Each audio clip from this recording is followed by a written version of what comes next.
hear those sounds out there, ladies and gentlemen? We are celebrating. Yes, we are celebrating because something very special happened on Monday Night Raw this week. Welcome back to the Wrestling Rundown, episode 108, the second video. Yeah, we're saying welcome back because Indie News is starting things now. Yeah, absolutely. Changing things up because SmackDown goes live in 2 weeks' time, so get ready for that. We're getting you prepared for the new schedule. Yeah, so if you want to check it out, go back to the Indie News. The Indie News got it all in there. See, all right, we just got to get into Raw. I got to be honest. Everyone out here is celebrating Rusev Day. Yeah, absolutely. Rusev Day is a very important day today, and we'll get to that. Let's talk about the rest of the stuff that happened on Raw. Absolutely. We opened up with the 4th of July food fight, which was originally just it's supposed to be the barbecue. Yeah, everyone's eating. You know, Goldust and R-Truth were singing. We had Apollo Crews and Cesaro having an arm wrestling contest. People are having fun. The Vaudevillains and the Miz try and ruin it. You know, the Vaudevillains come in and kick R-Truth and Goldust off the stage, and then Aiden English got hit with a pie or something. It was a big scoop of potato salad. And then Miz is like, no, we can't have a food fight. That's why we can't celebrate. We can't celebrate Thanksgiving on SmackDown anymore. Plus, we're moving to Tuesday, so blah blah blah. Good plug. He ends up getting doused with chocolate syrup, and then on his all-white outfit. Then all hell breaks loose as Maurice gets potato salad all over her. Yeah, in that awesomely open dress. Potato salad. There's just stuff's flying all over the place. Kevin Owens is hiding under the table. Heath Slater gets double choke slammed through a table by Kane and Big Show. Kalisto avoids getting murdered by Big Show. There's just all kinds of stuff going on. And then as everyone kind of filed out, you know, there's just chaos everywhere. Kevin Owens got out from underneath the table, and out of nowhere, I'm guessing why the cameraman got pie-faced. And then he was not so happy about that. They started kicking the tables over and stomping on stuff. And that would actually be the catalyst for what our main event would be, which would be America versus... What was the multinational alliance? Multinational alliance. So we got Team America, which is Big Show, Apollo Crews, Zack Ryder, Kane, the Dudleys, Mark Henry, and Jack Swagger. They'd be taking on Chris Jericho, Sami Zayn, Cesaro, Kevin Owens, Sheamus, Alberto Del Rio, and the Lucha Dragons. But that's our main event. We got a lot more stuff that happened before that. We had Enzo and Cass defeat the Social Outcasts. Social Outcasts coming out dressed like Minutemen. Like Minutemen. With their orange juice. No. From Civil War, I think, or Revolutionary War. So, some sort of war. They had wigs and coats, and they wrestled, which I can't imagine was very easy to do. And they lost. So. Heath Slater had a cast on one arm, and Curtis Axel... That's because he went through the thing. Oh. Broke his arm getting chokeslammed through a table. True. And then... He's trying to play a flute at ringside. And then, and Curtis Axel was playing a snare drum. And, they lost to the Air Enzo on Bo for the win. We had a promo between Charlotte and Sasha building up some more tension for their title match. This was a really good promo for both these girls.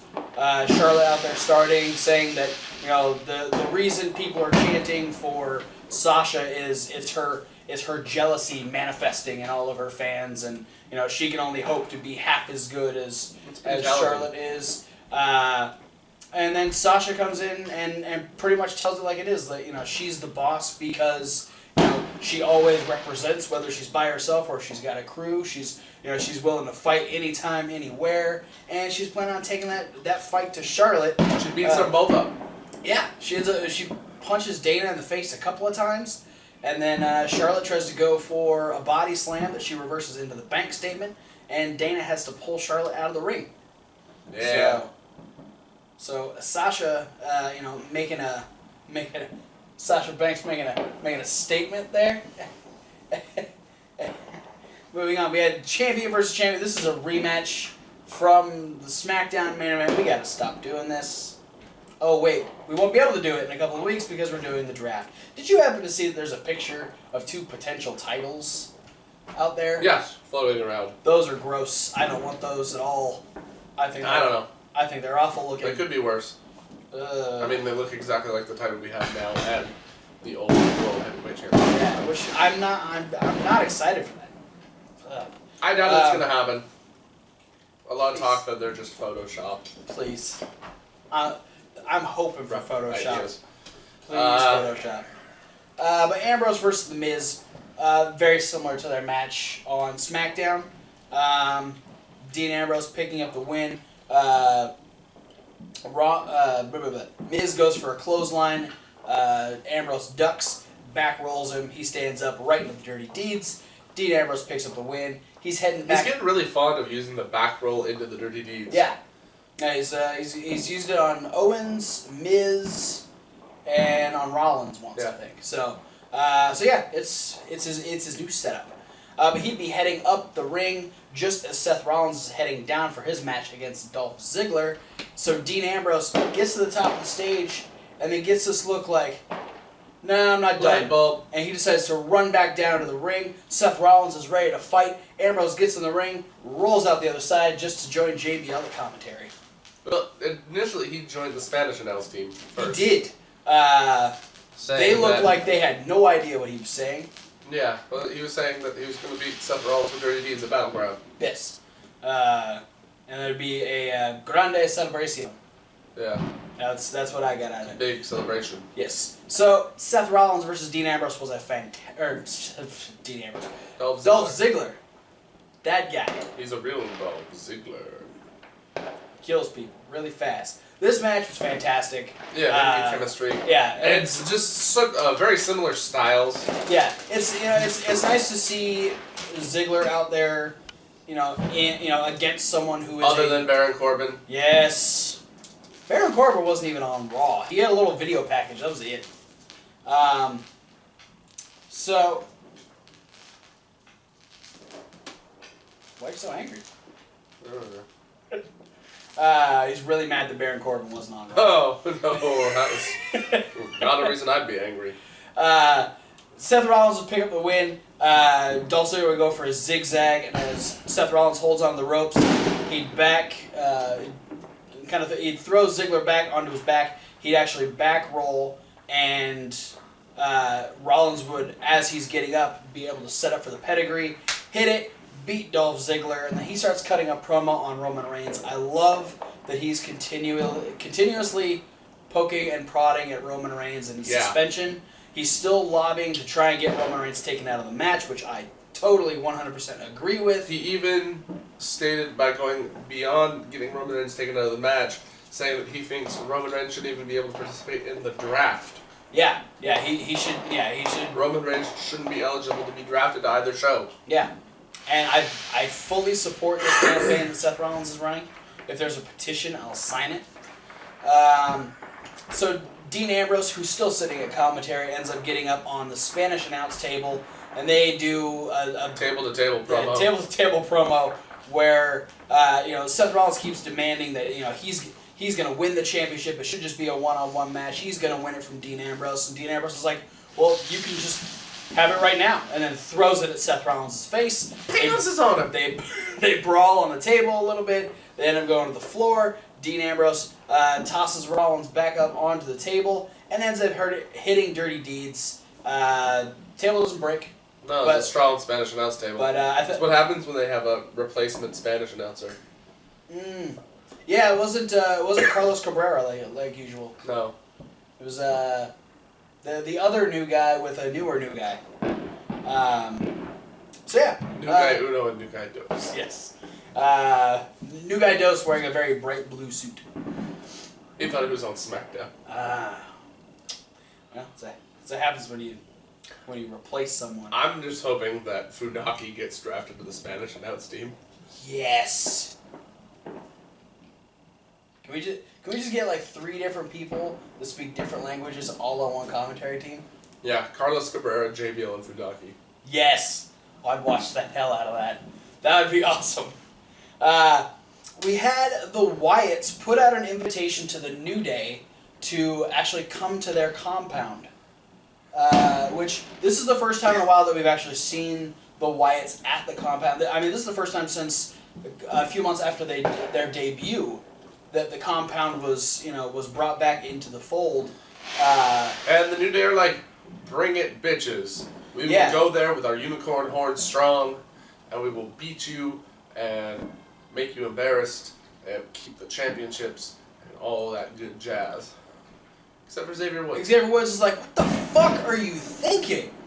It's like, these guys just tricked you. They made you do exactly what they wanted you to do. And that's just accept without thinking what could possibly happen. Yeah, Xavier is not, we finally got that breaking point. Because we've seen how nervous he gets. He's trying to be the voice of reason.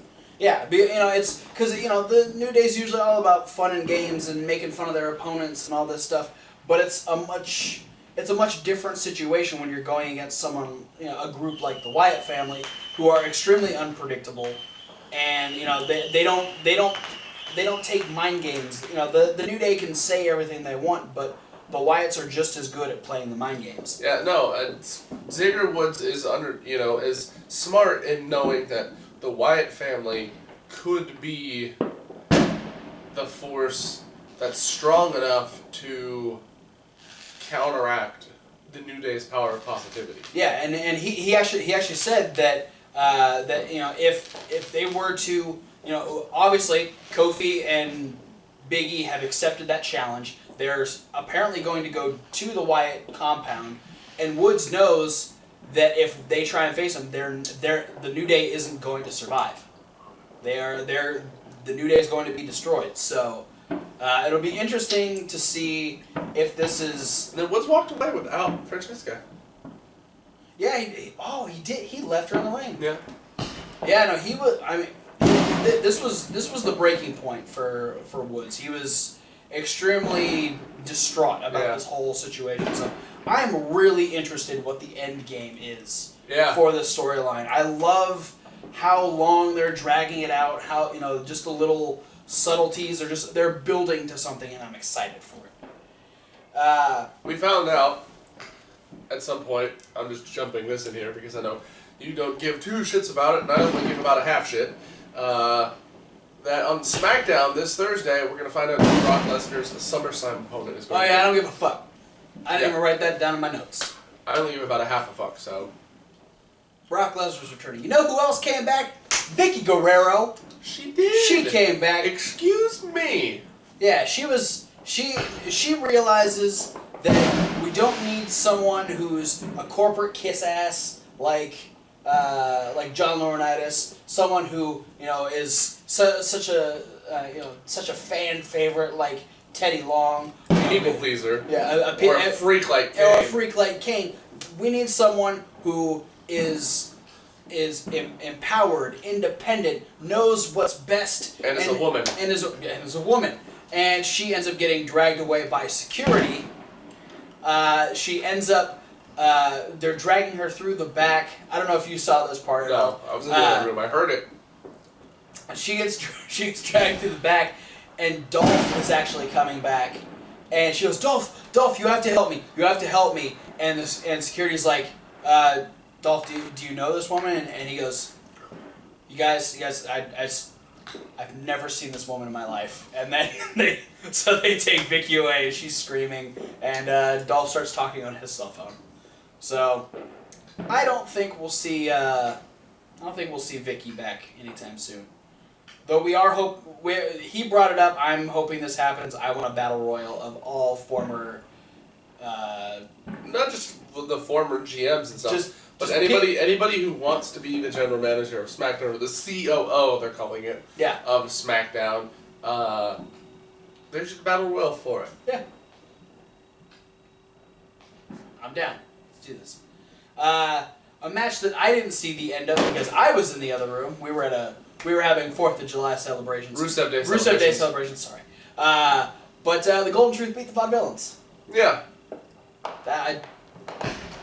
I missed it. It was a double team move, I think.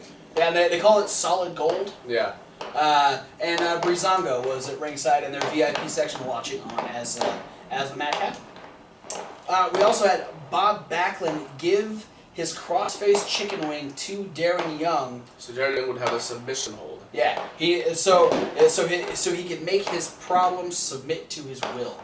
So Darren Young just getting more Bob Backlundy every day. I was kind of really hoping that he was going to debut at this Raw, it being the 4th of July Raw, and Bob Backlund very Americana. Rusev Day Raw? Well, they called it the 4th of July Raw. Oh. And the fact that he was in the big food fight at the beginning of the show. Bob Backlund wasn't, only Darren. No. Bob Backlund was already walking on his way to the next arena. He did debut at a house show over the weekend, so I'm sticking to it. I think he's going to be drafted, and he'll probably debut maybe I'm saying SmackDown after Battleground will be the debut of the great again Darren Young. So, moving on, we had John Cena address the club. This was a really weird crowd reaction for John Cena, and he was really trying to get a rise out of them. They weren't a very pro-Cena crowd, so it kind of floundered a little bit at the beginning. I felt like this crowd in particular was very Cena ambivalent. Yeah, they did. Like, he came out and he was talking, and they were just like, eh. Yeah, there was a few of them out there, like, trying to get the Cena sucks chant. There was some of them that were saying "Let's go Cena," but it was very, very, very few as opposed to the usual crowd reaction. But eventually, the club ends up coming out. His whole thing was, he thinks that everyone's still upset about what the club did, ruining the match between him and AJ at Money in the Bank. The club come out and talk about their favorite thing to do. Especially as of late, is beat up John Cena. Yeah, they're going to do it every single week. Yep. Every single day. So they get the opportunity, they're going to beat up John Cena. Yeah. I mean, it's how they're going to celebrate holidays from now on. Yep. Yeah, when you get to Labor Day, it's beat up John Cena. It's going to be beat up. Carl Anderson said he's going to something about his Asian wife. That was Christmas. Was that Christmas? He's going to wrap presents for his kids with his hot Asian wife. Yeah. And then beat up John Cena. On Halloween, Luke Gallows is going to dress up like Bushwhacker Luke, lick AJ's face, and then beat up John Cena. And AJ was like, well, I was going to dress up like Brutus the Barber Beefcake, and then beat up John Cena. Yeah. It's I'm really hoping when October rolls around that the club make good on this promise, and they're all Anderson and Gallows dress up like the Bushwhackers. AJ Styles is Brutus Beefcake. That'd be awesome. So it was, once again, beat up John Cena Day. Yeah. And they went down and they beat the hell out of John Cena for a good minute or two. We're about to set up for the Magic Killer. Yeah, and, we assumed just with the history between the two teams that the Usos would be the ones to come out and save John Cena. I went off of the fact that they had the six-man tag twice during the Hawaii-Japan tour that they did. It was Cena and the Usos versus the club. Yeah. But instead, these were actually, my first pick to come out and help John Cena. Enzo and Cass made the save. So I think that team works way better than the Usos. I feel like it melds well better than the Usos and John Cena. A little bit. And I'm interested to see what Enzo and Cass do against seasoned wrestlers like the club. It should be interesting to see, and that is officially a 6-man tag match that will happen at Battleground. So we had Becky Lynch take on Summer Rae, which was supposed to happen last week on Raw. Yes, but Natalya was on at ringside, and so Becky decided to attack Natalya. Becky went into a blind rage mode. This match was okay. I feel someone was off in this match, and I think it actually might have been Becky, because there was at one point they tried to do a suplex, and there was no cohesion in this match. But both of them were very much in their own minds. They weren't working together very well. Becky kind of came down in a lumpy situation. A little bit. Becky ends up defeating Summer Rae after ducking a spin kick, grabbing the arm, and putting her in the disarmor and making her tap out. Go figure. Natalia was watching from backstage the whole time. Because it's much safer than at ringside, and she has figured. Yes. After last time. So then, after 2 backstage segments of the teams trying to rally together, Big Show doing a very good job of rallying his team. They were all on the same page. But as far as the what were they again? The multinational alliance. Yeah. The heels all wanted to lead the thing, and the only people that were on the same page were Cesaro, Sami Zayn, and the Lucha Dragons. They all decided they were going to stick together. So we had our 16-man elimination tag team match. Yeah. And here are all the eliminations from beginning to end. Our first elimination was Sin Cara by a 3D. Bubba was then eliminated by a blow kick and then pinned after Kalisto made a blind tag. Devon tapped out to Cesaro's sharpshooter. Jack Swagger was kicked in the face and then hit with a code breaker by Chris Jericho. Kalisto was hit with the world's strongest slam. Mark Henry by a pop-up powerbomb from Kevin Owens. Kevin Owens, okay, here's where my gripe starts. Kevin Owens got disqualified by hitting Sami Zayn, his tag team partner, with a chair. Okay. I'm going to go out on this and say the referee can rule a disqualification because he used a foreign object. Doesn't matter who he used it on, but he did come in and assault somebody with a foreign object. Okay. Then Kane was disqualified by using that exact same chair on Kevin Owens, who had just been eliminated.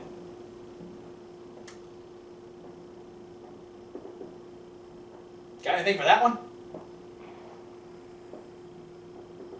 Who was the referee? Is it Charles Robinson? Yes. He has something against Kane. Well, then Sami Zayn was chokeslammed by the angry Kane, and then eliminated after Apollo Crews hit a moonsault. Crews was then eliminated by a bro kick from Sheamus. Cesaro was actually setting up for the neutralizer on Zack Ryder, who rolled through and pinned Cesaro. Yeah, this was after Cesaro uppercut trained all 3 of his own partners. Yeah. Because they refused to tag him in throughout the match, and he got frustrated. So he blind tagged on Del Rio, and everyone went, "What are you doing?" And they just, All 3 of his partners got in and started yelling at him, and so he European uppercutted all of them. Oh my god. Jericho was then hit with a knockout punch from the Big Show. Alberto Del Rio was chokeslammed by the Big Show. And then for the win, Sheamus was grabbed by the throat by Big Show, shoved into a Rough Rider, and Zack Ryder picks up the winning fall, him and Big Show being the sole survivors for their team. Congratulations and celebration to Zack Ryder for picking up a win over Sheamus on Raw and being one of the only two sole survivors for his team. With a 25-minute match where 14 people were eliminated. Yeah. So, congratulations to Team America and Zack Ryder for picking up that win. I did like the multinational alliance entrance where everyone who came out to their country's national anthem. Yeah. Which was funny watching Del Rio and the Lucha Dragons walk out together. And Cesaro... Because the fact that Del Rio recently was feuding with Kalisto. Yeah. And now watching them walk out at the same time was like... Well, so awkward. And then Jericho, Sami Zayn, and Owens, all Team Canada. None of them really like each other, so that was kind of funny watching them all walk out. And Cesaro taking his suit off to the Swiss national anthem is weird. But more awkward than it is dramatic now. But this day is a special day. Rusev Day. And Rusev was backed into a corner on SmackDown when he found out that he was being forced to defend his United States Championship against the man who's assaulted him on multiple occasions, that being Hepatitis O'Neil. Yeah, it's such a sad scenario because he was planning on taking Lana out to an island retreat to celebrate Rusev Day together. Yeah. So, Rusev did the only thing that Rusev knew how to do. That's Machka. He Machka'd the shit out of Titus O'Neil.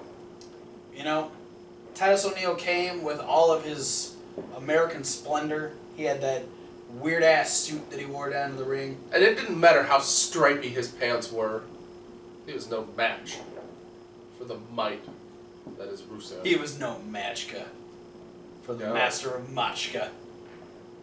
Rusev did everything the American way. With 2 swift kicks to the back of Titus O'Neil's head, locking in the accolade. And in a defiant way, on Rusev Day, Rusev remained the greatest United States champion of all time. A true American hero we can all be proud of this Rusev Day and every other Rusev Day to come. And that was the main event in our hearts. Sure, it might have opened the show, but it was a main event to us, damn it. But that's it for Monday Night Raw. Sorry, I'm tearing up a little bit. So it's okay. It's okay to get Beautiful emotional. moment. It's okay, and Titus got what he deserved. Yeah. Much good. Exactly. We want to thank you for watching. And don't forget to like and comment and subscribe. And post down in the comments, what was your favorite part of Raw? Was it when Rusev crushed Titus O'Neil? Because it should be. Was it the food fight? That was also funny. Or was it Zack Ryder picking up the win for his team? Team USA. USA. Oh god. So many explosions. But there's links down in the description. There You need to are click lots of them. Click all those, you get updates to videos, you get pictures, you get all kinds of stuff. It's how you connect to our social media outlets like Facebook and Tumblr and Instagram, and our emails if you want to email us. And there's the podcast at SoundCloud if you want to listen to us rather than watch us. Yes. For personal reasons or safety reasons. Yeah, because you shouldn't be watching us while you're driving. You should be listening to us. That's what Bluetooth was invented so you could listen to the Wrestling Rundown on the way to work. Yeah. But Bluetooth is not a sponsor. No. But for those of you that do enjoy the videos, be sure to check out that playlist because it looks a little different nowadays. It is. Slightly different. Because, like I said at the beginning of the show, we're preparing you for the new lineup that's going to start as soon as SmackDown goes live with Indie News being the first video of the week, and followed by the Raw review. Then it's going to be the SmackDown Rundown on Tuesdays once SmackDown goes live, then the midweek wrap-up to end the week. Which midweek wrap-up will probably have a new name, because I guess it's still... It's wrapping the week up now. It's the weekend wrap-up? No, it's still midweek. We're just now wrapping up the entire week, not just the middle. Ah. It's safe. Makes so much more sense. Thanks again for watching. Thanks for sharing the video when you do. Thanks for celebrating Rusev Day. Hope you were safe on your Rusev Day. Thanks for watching, and we'll see you at whatever video you decide to watch next. Makes me proud to be an American. Fuck Titus. Damn straight.